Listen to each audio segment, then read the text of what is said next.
actually our thinking process connected with other people somehow. We're contacting with others using our thoughts, actions, and decisions. And of course, it's not surprising because we meet people every day. That's why, if you're a teenager or elder, you've already adapted to your social environment, and most of you know how to behave with some groups of people and how to start discussions or how to defend your point of view. And today, we're going to talk about common things. We face these situations almost every day, and my tips and interesting facts can make these situations easy for you or even change your mind, who knows. So let's go on. This video is about people around us. Let's start with a situation which looks like a conflict, but it's actually not. When you want to defend your point of view, telling some arguments that may persuade another person in incorrectness. It's like a ladder where all people who are defending their options in one situation climb up until they're tired or have no arguments left.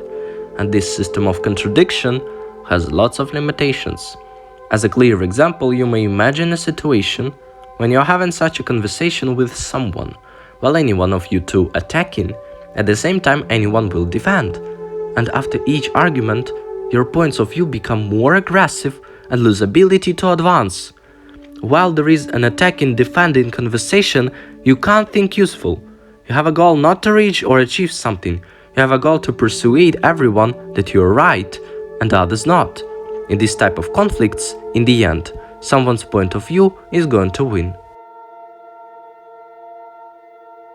Another disadvantage of this situation is before you'll start thinking about changing something, you need to attack current idea and make people believe that this idea is incorrect or bad. And it's at least stupid, because previous idea can still be good and there is no actual sense in making it look bad. And still, your idea may be even worse of previous one, so you need to think about it before attacking. Another disadvantage may be terminating an actual idea before thinking about new alternatives. Because in case of failure, you can't go back to the previous idea, so we're left without any basements. That's why before destroying existing idea, try to make better alternative.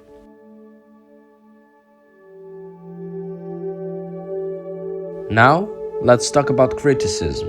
There are two types of it, constructive and projected. Let's talk about projective one first. This kind of criticism is useless and has no sense. Projected criticism is when you're given negative reaction based on your emotions to something. It's almost similar to hating. This type also gives our mind instant feeling of superiority and sense of achievement. It's like a mind trap. That's why you shouldn't criticize like that. Another type is constructive one. It's more useful, has more sense. It's when you analyze the situation based on your experience or knowledge and give your opinion and mention the mistakes in details. It's like an instruction where other people can tell you what to fix or what to improve. It's good kind of feedback which may improve the quality of your work in many times.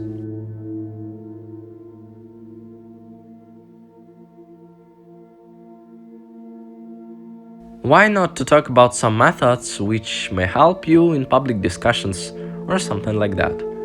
First method seems to be easy, but at the same time requires to be like a judge of any sport. Don't like any of the versions in the discussion when you decide which option is better. You need to analyze in details all the options, but at the same time don't like any of them. It's not easy to do actually, but if you'll practice some time, it won't be a problem for you. So, I'll give you some examples to train with. All you need to do is to analyze good and bad sides of these situations. Government should increase taxes on incomes. Taxes on dogs and cats should be high. Smoking in public places should be forbidden to do. Age of school leavers should be at least 18 years.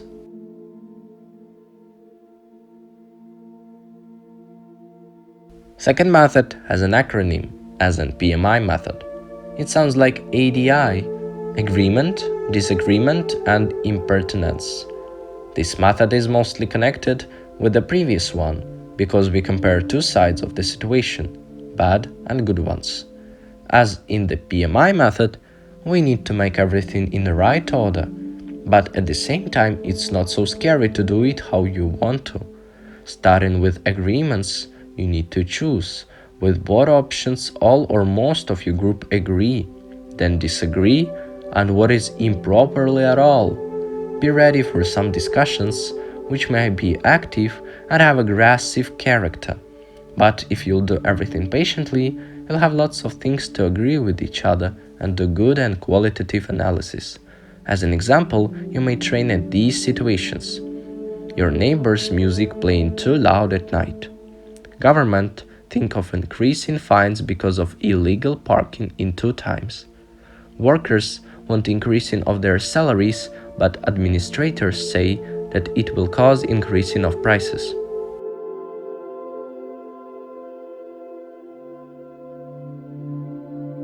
Well, I want to continue our discussion with logical bubbles. If someone don't want to agree with you or don't want to do something that actually should, it may be because of character of this person. But there is an alternative. One person make his actions logically and clever in view of his logical bubble. And your logical bubble is different. Logical bubble is kind of an atmosphere of perception, and according to it, person make his decisions. Bubble is made of person's relationships, structure, context, and conditions.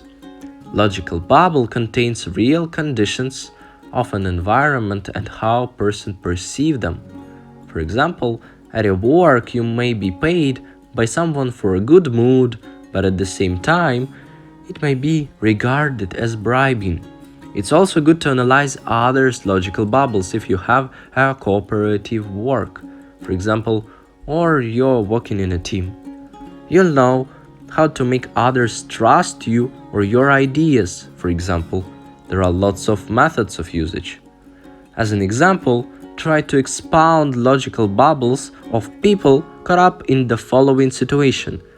Marine officer think that captain gave him a wrong command and collision is necessarily.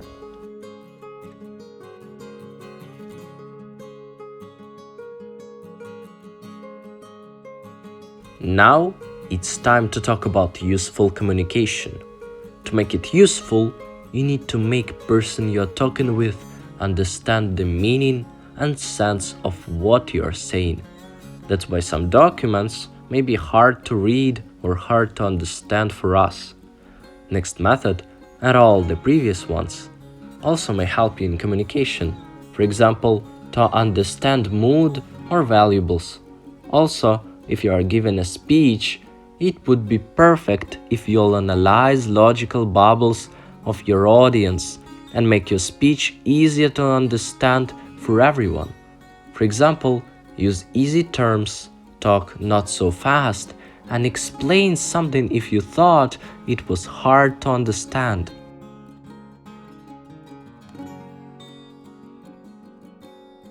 And the last method for today also has an acronym. VOOP decrypts like views of other people. There are 2 parts of this exercise.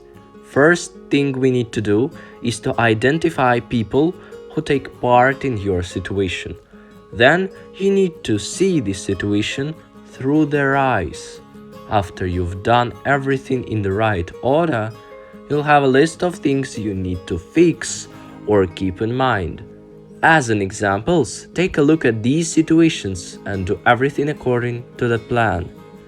Child moves to another school because of bullying. There is a store building at the town's exit. Teenager wants to start smoking.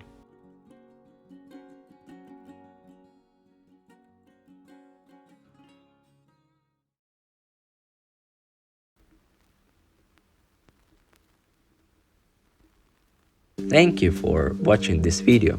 Hope you enjoyed it. And again, Thank you all for your support. I was very surprised to see so much feedback. It's unbelievable. Your guys amazing. As always, press like or dislike button according to your opinion about this video. Complete the survey, which appeared in the top of your device. Write your questions in the comment section below and don't forget to watch my other videos. See ya in the nearest future.